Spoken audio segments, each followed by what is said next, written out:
Hello, my name is Jenna Holland, and I will be presenting each midterm question in order, and their answers will follow.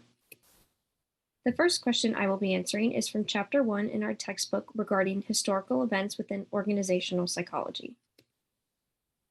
In order to accurately explain the true meaning behind the definition of organizational psychology, we should look at the history behind the field and how it has influenced the ways in which we conduct research. The field of psychology has only been studied for about 100 years. Therefore, the field of organizational psychology has only been shaped based on even more recent events.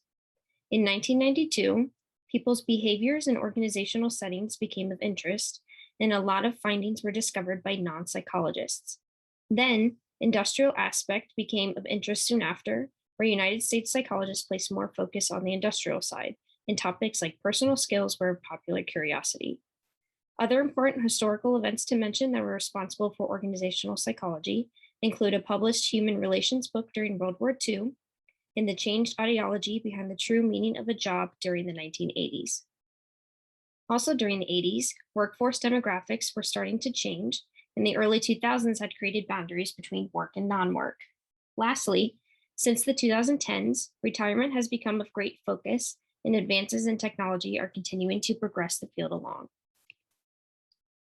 One of the most significant findings that has contributed to the field of organizational psychology relates to the principles of scientific management created in the early 1900s by Frederick Winslow Taylor. This was looked at as a philosophy of management, and three principles resulted. The first one was performing work tasks should be different from design work tasks. The second being workers are rational-minded and hard work will be delivered for economic incentives. And third, being workplace problems should be studied empirically. Because Taylor was not a psychologist, his views were seen as even more controversial, as some of his principles were not supported by psychologists, such as, for example, financial incentives. As there are problems with each of these principles, they were very ahead of their time, and they set the foundation for organizational psychology. The second question relates to my personal experiences with socialization in my graduate program. The topic of socialization is discussed in Chapter 3. Organizational psychology is defined as the process in which individuals transition from being outsiders to insiders, and the progression in which they do so is called socialization. Socialization is a long-term process, and it is a way for new employees of an organization to accustom themselves to their new work environment. In other words, socialization is a primary way in which new employees learn how to do their job effectively based on the culture of the organization and the fellow employees that work there. The 6 dimensions of organizational socialization are as follows: history, language, politics, people, goals and values, and performance proficiency. As there are quite a few of dimensions, it is crucial that new employees become the organization's top priority and that the socialization techniques are consistent. Organizational socialization can be seen through 2 different lenses, one being through the perspective of the new employee, or the other being through the organization's perspective. Following these different views, employees are also put through 5 different stages, which are anticipatory socialization, encounter, change and acquisition, behavioral outcomes, and effective outcomes. In most cases, the 3rd stage, change and acquisition, usually consists of employees being socialized to their new environment and circumstances. Now, different methods are used for different organizations in order to socialize their employees. For example, a police department would utilize different socialization tactics when compared to baristas at a local coffee shop. There are 6 dimensions of organizational socialization tactics, which are collective, formal, sequential, fixed, serial, and investiture. These dimensions are also broken up into individual, group, formal, sequential, or random, again, depending on each organization's mission and purpose. To apply this knowledge to my own life, I will give an example based on the socialization tactics used at my Liberty University Online graduate program. Liberty University Online is a graduate program that enables people to take classes at a faster pace and at their own time. Now, my situation is somewhat different as COVID-19 was at its peak during my beginning semester, but as far as I remember, I did not engage in any socialization group activities. Before I applied to Liberty Online, I looked at the school's website, and information about the university and what to expect was listed in a question and answer format. This form of socialization could be categorized within the anticipatory socialization, and people interested in the university were starting to become aware of the values and needs of the school. Liberty University did a fantastic job at continuous calls during the beginning of my degree, and they are very quick to return any questions or concerns. This socialization tactic is very individual based, as a representative from the university was reaching out to students directly and effectively. This tactic allotted for a lot of personal encounters and possible changes of views based on their messages within those phone calls. A way possible change and acquisition occurred was through the information I was learning in my classes. As Liberty University is a Christian college, a group audience was reached, and changed views and behavioral outcomes resulted. Again, the socialization process was different and difficult because of COVID, yet the online aspect of this university also made socialization difficult.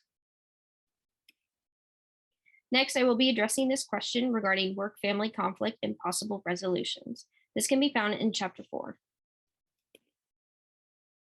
As someone starts their career, they often have a difficult time finding a balance between their career and their personal lives. There are quite a few changes that occur at that time. Conflict between work and non-work demands are natural, but conflict experienced by employees that have a family is called work-family conflict. Often in this type of conflict, one domain must be sacrificed based on the demands of the other domain. For example, a person's workday may run late based on a change in their schedule, and the parent is left missing their child's dance recital, or they're unable to take them to piano lessons on time.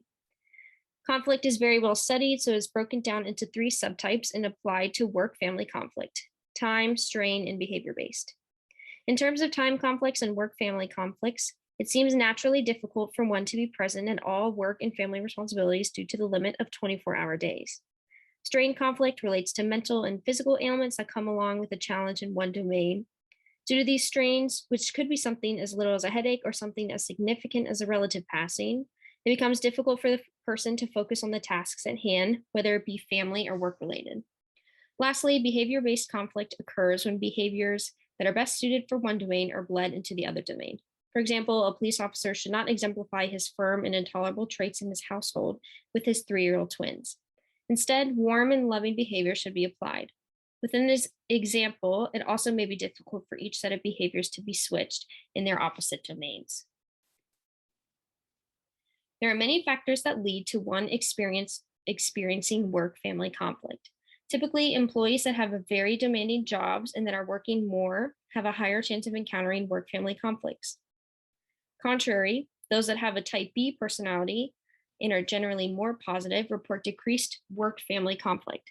Second, one's family domain characteristics showcase different outcomes, such as each child's age or marital problems. When these types of characteristics are seen, different factors influence behaviors between spouses and communication aspects. As no conflict is good for one to encounter, work-family conflict comes packages with several negative consequences.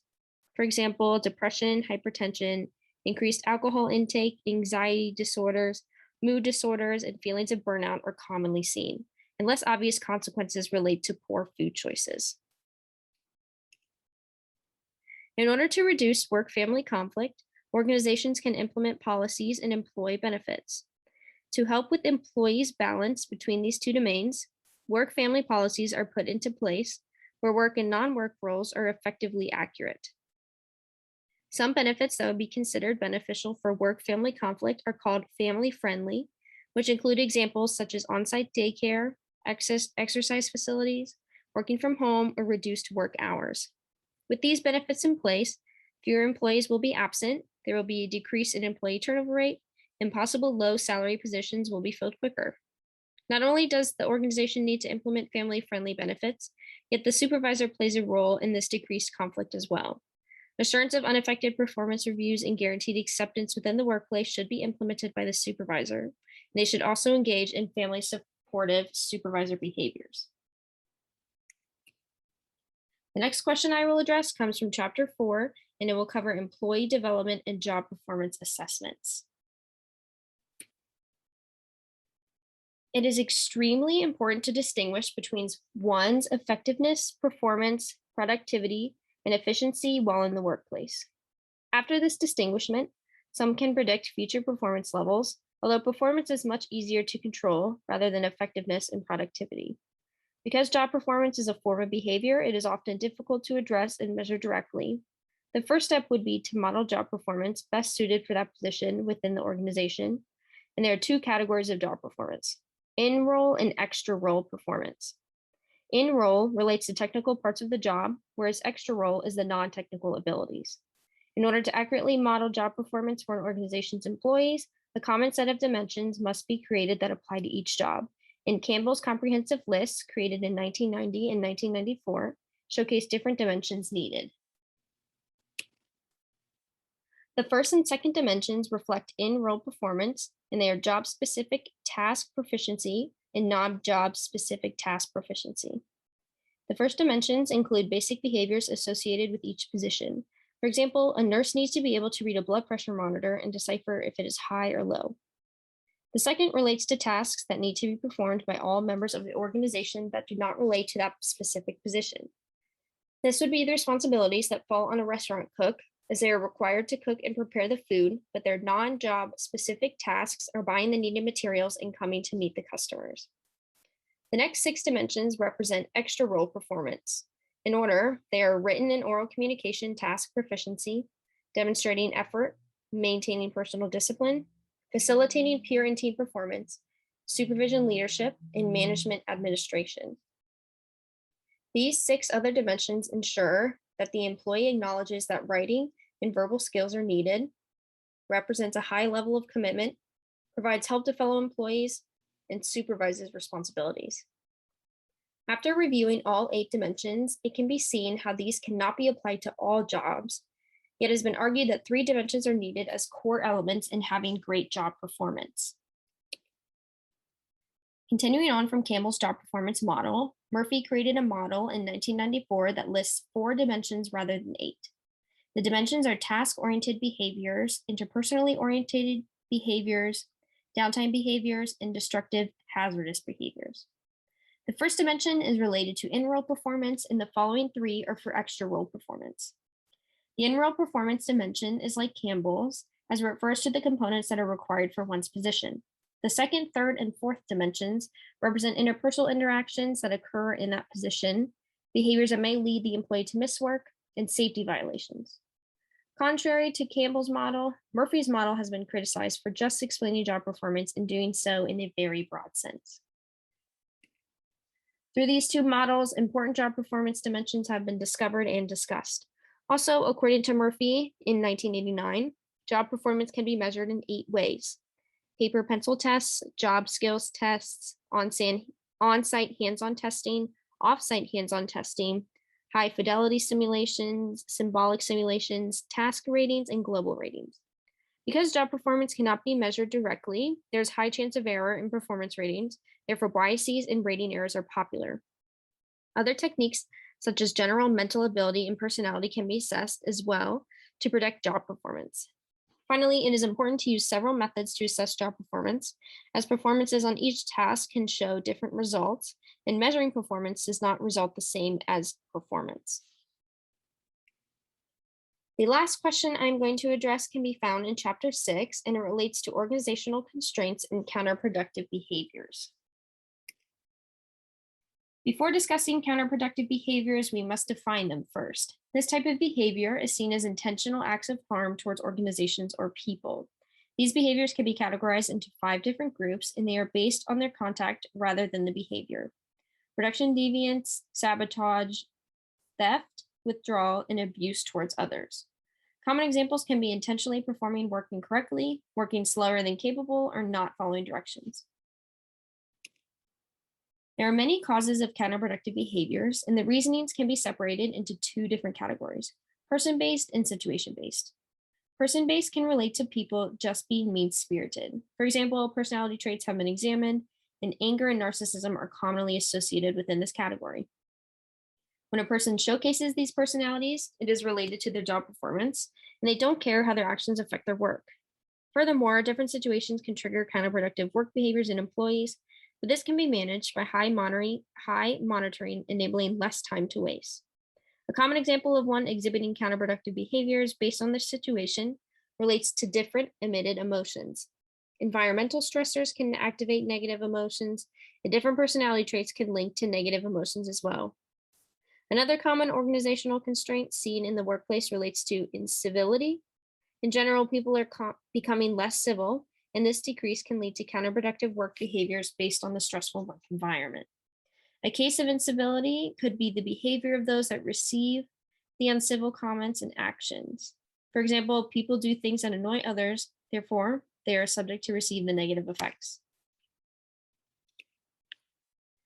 There are many common forms of counterproductive work behaviors. Some repeatedly seen behaviors include extended breaks, being late to work, ignoring coworkers, or down-talking their place of employment. One specific behavior relates to absenteeism, where the worker can be physically absent or even mentally absent. Now, this absence can be predicted based on their ability and desire to attend, based on their health, outside responsibilities, or even the weather. Their desire to work can be predicted by other attractive functions. To control these absences, absence control policies can be implemented where negative consequences are implemented as well. There are also different forms of counterproductive behaviors that do not happen frequently, but when they do, they have strong impacts on the victim. These behaviors include drug and alcohol abuse, theft and deviance, and there are many contributing factors, as even boredom can bring on these behaviors. Another form is sexual harassment, which can occur directly or indirectly. Women are typically the victims. They can best be prevented through awareness of the issue. Here are my references, and I appreciate you listening to my midterm presentation on behaviors in the workplace. Thank you.